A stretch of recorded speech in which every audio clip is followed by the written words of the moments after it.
UV, in the context of physics and the weather, is an acronym for ultraviolet radiation, which is present in sunlight and makes up a relatively small amount of the total electromagnetic radiation output of the sun, about 10% of it most of the time. These figures vary quite a bit throughout the day, though, in different parts of the world, and depending on local weather conditions. But in general, a small portion of sunlight is ultraviolet in nature, and it's divided between UVA, UVB, and UVC types, which impact surfaces they strike in the atmosphere and down on the ground in somewhat different ways. UVA radiation plays a role in the formation of skin cancer in entities with skin, including humans, while also penetrating fairly deep into the skin, which is why it plays a significant role in skin aging and wrinkle formation, alongside other skin changes. Very little UVA radiation is blocked by the atmosphere. UVB radiation plays a more substantial role in the development of skin cancers than UVA, and is also responsible for sunburns, but fortunately, most of it, most of the time, is blocked by the atmosphere. Though most can mean different things depending on the time of day, the weather, the altitude, and where you are in the world. There's also a UVC type of ultraviolet radiation, but fortunately, we don't really need to worry about this down on Earth as the atmosphere completely absorbs it. Sunlight generally carries about 500 times more UVA, the deep penetrating kind of UV, than UVB, which is kind of a good thing because UVB is a lot more likely to trigger the mutations that manifest as skin cancer, including the really gnarly, deadly kind. But both are not great for us, in the sense that they can trigger cellular mutations, can cause painful burns, and tend to prematurely age our skin in a variety of ways that are generally not considered to be ideal for health and for aesthetic reasons. When we are provided a UV index by scientific or weather organizations or apps, this radiation is what's being measured. The U.S. National Weather Service, for instance, has a UV index that indicates how much UV radiation is likely to hit the surface of the planet in cities and regions across the country, using a 0 to 15 ranking system. These numbers refer to the practical outcomes that can be expected as a result of surface of the planet UV radiation. So a 0 to 2 refers to a low-risk situation in which it will take something like an hour to burn if you're outside in full sunlight, unprotected from UV rays. A rating of 10 to 15, on the other hand, refers to a high-risk situation in which it'll only take about 10 minutes to burn, and serious precautions are recommended to avoid even worse outcomes. In such high-risk situations, multiple radiation defenses are generally recommended, including clothing that covers as much skin as possible and which doesn't allow much or any UV radiation through, alongside hats, sunglasses, and umbrellas. In all cases, though, including many low-risk situations, most weather services and medical organizations also recommend some type of sunscreen. Sunscreen, sometimes called sunblock or sun cream, depending on where you live in the world, has existed in its modern form since around 1932, though cultures globally have been blocking UV rays with some success, using all sorts of substances, from pretty much the beginning of recorded history. We have shaded ourselves and slathered our skin in pretty much anything we could get our hands on to avoid negative UV-related outcomes from the beginning of time, as far as we can tell. The original 1932 formula for a modern sunscreen, though, which was developed by an Australian chemist named H.A. Milton Blake, before going on to be mass-produced by Blake's company, Hamilton Laboratory, used a substance called phenyl salicylate as a UV filter. And a few years before and after that development, an experimental proof showing an association between UV radiation and skin cancer was published, and the eventual founder of L'Oreal developed a tanning oil that partially filtered some UV radiation.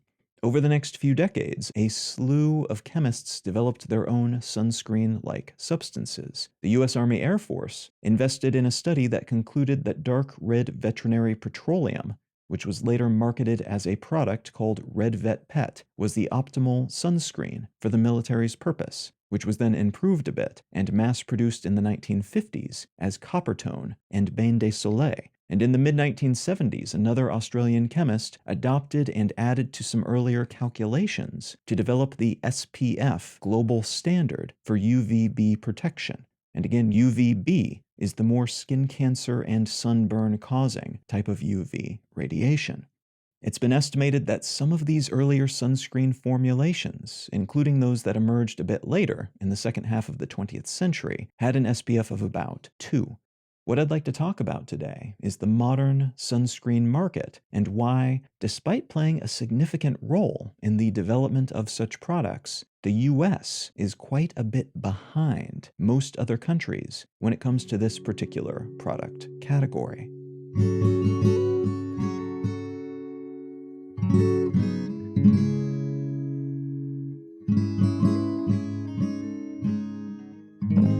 You're listening to Let's Know Things. I'm Colin Wright. As I alluded to in a recent episode, the journalism industry and some other facets of the media industry more broadly, including bigwigs like Netflix all the way down to independent producers of podcasts, are having a really rough 2022. And that is very much true for Let's Know Things as well. Patreon contributions have dropped by about a third, so around 33% since the beginning of the year, which is unprecedented for this show, as it's been a nice, slow growth trajectory, which is my preference up till this point. And I've tried to fill those gaps by including some ads in the free version of the show, but even that doesn't quite make up for that loss of revenue, which again has been growing slowly since I started the show back in 2016, but was never tons of money to begin with, not anywhere near enough to serve as a full-time income for me, despite the amount of time and effort required to make this show each week. All of which is to say, if you are in the position to do so, and if you find some value in this podcast, please consider becoming a patron at patreon.com/letsknowthings, or supporting all of my work, including the other podcasts I produce, by becoming a member at understandery.com. Both options get you an ad-free version of this show and an additional episode of the show each month. A huge thanks to everyone who's already supporting the show, and if you were supporting it, but can't for the moment because of financial constraints or for whatever other reason, I get it. It's a weird and difficult moment for many people, and I am very grateful for the support that you have offered, however long you were able to offer it. That means a whole lot. Thank you very much. All right, thanks for bearing with me through that uncomfortable money talk. That out of the way, let's get back to the show.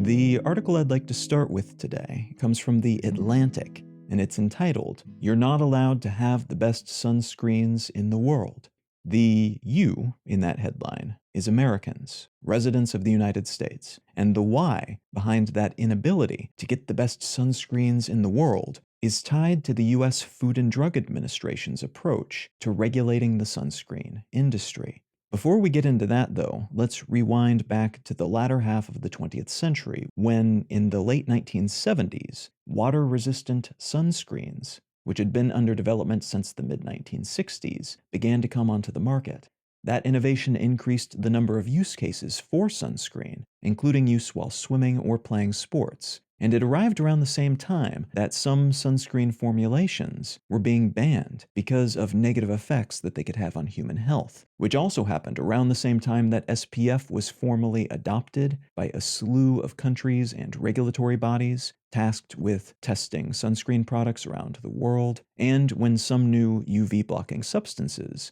like octyl-triazone, were becoming the go-to standard for UVA protection, while octyl methoxycinnamate was used for UVB protection. Tanning beds were also becoming common and popular across the US and some other countries at this time, and it wasn't until 2007 that the International Agency for Research on Cancer published a study that confirmed the connection between tanning beds and all sorts of skin cancer, including melanoma, the most serious type. So those remained popular for quite a while there. There were some early studies around the same time suggesting that two sunscreen ingredients, oxybenzone and octinoxate, might cause coral bleaching, which basically weakens coral reef ecosystems, by killing or running off fundamental components of those ecosystems. And about a decade later, in 2018, Hawaii became the first US state to ban the sale of sunscreens containing these two ingredients, a ban that finally went into effect in 2021.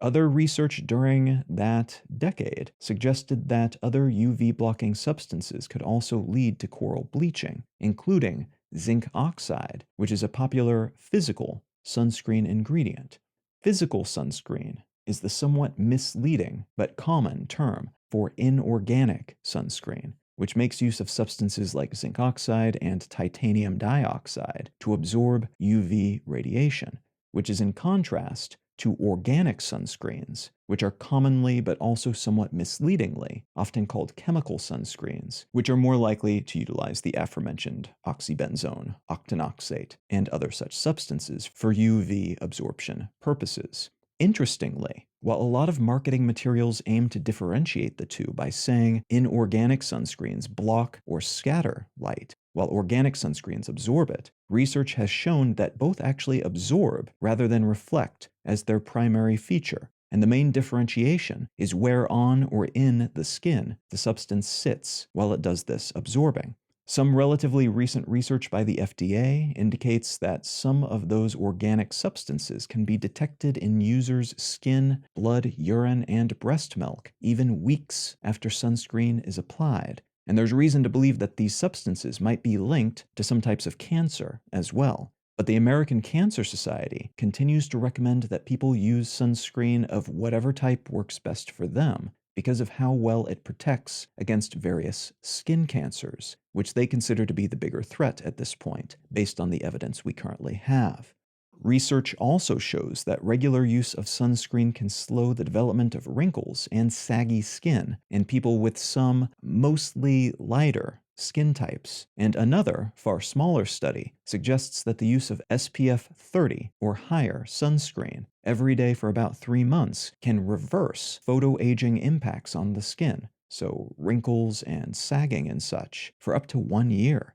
But on the other hand, there's a chance that both major types of sunscreen are sticking around in our bodies way past when we use them, that there may be causing adverse effects, including maybe small cancer risks, that some people are allergic to ingredients used in sunscreen, including the filler substances used to make it waterproof and to allow it to come in cream and spray and other form factors, and there are increasing concerns that the application of sunscreen over prolonged periods may lead to vitamin D deficiencies, which is not something folks who use it casually and semi-regularly would need to worry about, but could be an issue for those who are especially assiduous in their sunscreen application each day, which is actually what's recommended by most skin and cancer experts right now. All of which is to say, this is a tricky space, in part because it can sometimes be difficult to separate marketing claims from real-deal scientific data, in part because there are a lot of different substances involved, used for a variety of purposes in these products, and many of them prevent bad things, while also potentially sparking or amplifying other bad things, and in part because the use of sunscreen is so varied from person to person and region to region, it's difficult to know which learnings apply to which part of the world, and which people with which attributes. A lot of what we think we know may be applicable to one group or even one person, but not their neighbor, or the folks living a few degrees latitude further north. It's also estimated that around 6,000 to 14,000 tons of sunscreen seep their way into coral reef areas each year. And the mixed consequences of this seepage from reef to reef and region to region are likewise throwing up all sorts of, at times, conflicting signals about what's doing what, why, and how. Adding to that complexity is the mix of regulatory rules, many of which have slowly coalesced around what we might think of as the international model, established and reinforced by regulatory bodies primarily located in Europe and parts of Asia, and a few of which are closer to what we might call the US model, which primarily exists in the United States, but which is also shared by a few other countries that use the US FDA's rulings as a guide for their own regulatory establishments. The FDA is the agency that tests products and substances to determine whether or not they're safe for US consumers, So there was a time before the FDA and its precursor agencies when just about anything could be sold to anyone, and the folks selling it could claim anything they wanted about their products. And there wasn't much that could be done about this, other than maybe forming a posse and running these con men out of town if they killed or maimed too many people with their harmful snake oil. These days, although the system is far from perfect, you're a lot less likely to be hurt by something that you purchase in the United States, and a lot less likely to spend your money on snake oil that doesn't do anything if the thing you're buying is in a category that's regulated by the FDA. The downside of such a system is that it slows down development and production of such products and substances, sometimes for years or decades. This is the consequence of both bureaucratic sluggishness and an abundance of caution on the part of the FDA. They don't want to say no to something potentially good and beneficial, but they also don't want to put something poisonous or otherwise harmful on the market, as it's basically their job to filter exactly those sorts of things out. So the push-pull effect of this agency is similar to any other filter in that it slows down passage, but also weeds out a bunch of otherwise potentially harmful or fraudulent stuff. And there's a lot of pros and cons to this. The FDA has currently, as of 2022, provided approval for 17 UV filtering substances on the American market, 9 of which aren't really used very often because of weird side effects, because there's better options, or because of chemical peculiarities that make them tricky to incorporate into a marketable cream or spray that folks will actually want to apply to their skin. The remaining 8 are all pretty decent, with flaws ranging from the aforementioned potential eco-unfriendliness to a whitish cast that they can lend to the wearer's skin, which makes those wearers look like ghosts, or alternatively, a greasiness that can be uncomfortable or undesirable for similar aesthetic reasons. These downsides tend to become more prominent as SPF levels are increased, typically because higher SPF levels, higher levels of UV absorption, require higher concentrations of these substances. None of which is a huge deal if you're wearing sunscreen just while on vacation or on periodic visits to the pool. But it's less ideal when you're trying to incorporate these sorts of things into everyday products that are meant to be put on every morning, as is increasingly the case with an array of lotions and creams and lip balms and other such health and beauty products that now commonly incorporate some level of SPF protection. And again, such daily application is what is currently recommended by most medical establishment folks because of the protection such substances offer against all sorts of skin maladies, including cancers. Outside of the US, though, especially in Europe, Australia, and parts of Asia, regulatory bodies consider these substances to be cosmetic or health-boosting products, not medical products, and they thus pass through regulatory hurdles in these areas more rapidly and are prone to fewer rejections for pharmaceutical-related issues that may not actually or completely apply to sunscreens in the first place. Consequently, these non-US markets have products based on dozens of UV filtering substances that are not available in the US, and quite a few of them are of a high enough quality compared to US-based offerings that Americans have been going out of their way and paying high prices to buy them from foreign companies, Korean and Japanese beauty products in particular, bypassing FDA regulations to get their hands on the good stuff. Two of the most popular of these available outside the US filters are bemotrizinol and bisoctrizole, both of which absorb into the skin better than current US options, and the latter of which degrades more slowly in sunlight, so it doesn't have to be reapplied as often, and can even help stabilize other filtering substances,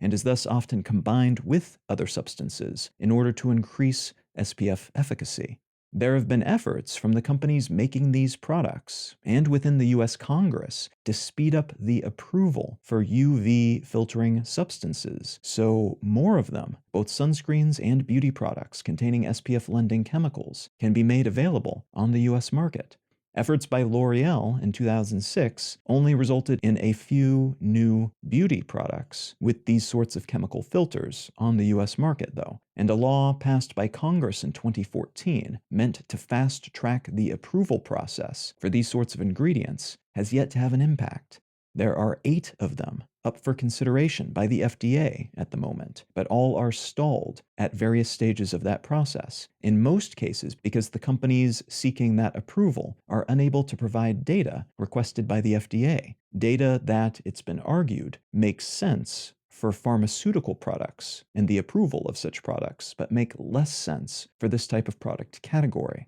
What we have here, then, is a trade-off that is currently biased in favor of the FDA's first do no harm approach to allowing things or not allowing things on the US market. Many members of the medical community right now are frustrated with this prioritization, as although there are potential flaws with all of these potential new and existing currently on the market SPF-granting substances, all have been shown to be base-level safe for human use when used as directed. None of them should be chugged or otherwise digested, but all have been shown to be okay at normal levels when applied to skin, and all would help prevent skin cancer, which statistically is the much bigger concern if you're just looking at raw medical numbers. One more point worth mentioning here is that newer research from the 2010s and early 2020s suggests that high-energy visible light and infrared light from the sun may also contribute to the damage caused to skin, either individually or by working synergistically with UV radiation. So these other wavelengths might also contribute to cancer, wrinkles, loss of skin elasticity, and other sorts of damage. There are not, as of 2021 at least, any regulatory guidelines for testing substances that claim to protect against high-energy visible and infrared light. And because the FDA only currently recognizes protection against sunburn and skin cancer as medical issues over which they have jurisdiction, there's a chance substances claiming to defend against these other types of light could slide through regulatory hurdles more rapidly, making their way into products, perhaps even before those aforementioned UV filtering ingredients that have long been enjoyed in much of the rest of the world, but not in the US. Though, of course, that also means these substances could suffer the downsides of non- or lesser regulation, which means they could be hindered by the same sorts of false and inflated claims that pervade the vitamin, holistic health, and larger beauty product industries, among many others, today.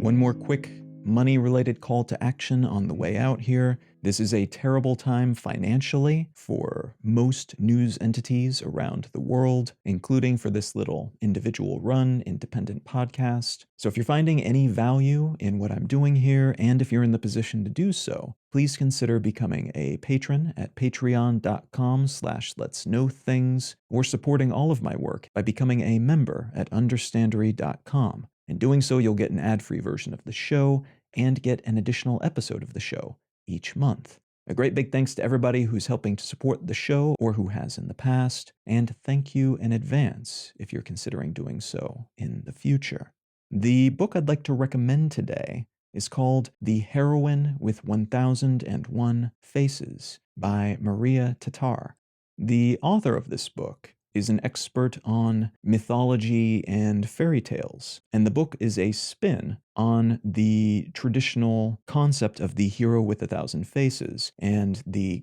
idea that there is a template that's used throughout mythology and fairy tales and folklore throughout human history that illustrates who is a hero and who is a villain, among other things. This book looks at some other templates that can be used with more traditionally feminine or female heroines, as opposed to the traditional masculine male hero, and how some of these heroine figures have been treated and often mistreated in different types of stories that we tell, and how in some cases these feminine heroic figures, because their heroism is demonstrated in different ways, exist within these stories that we tell in folklore and books and movies and everything else, but in a different shape, and one that we might overlook because we're not looking for those particular attributes. Now, if any of that sounds interesting to you, consider picking up a copy of The Heroine with 1001 Faces by Maria Tatar.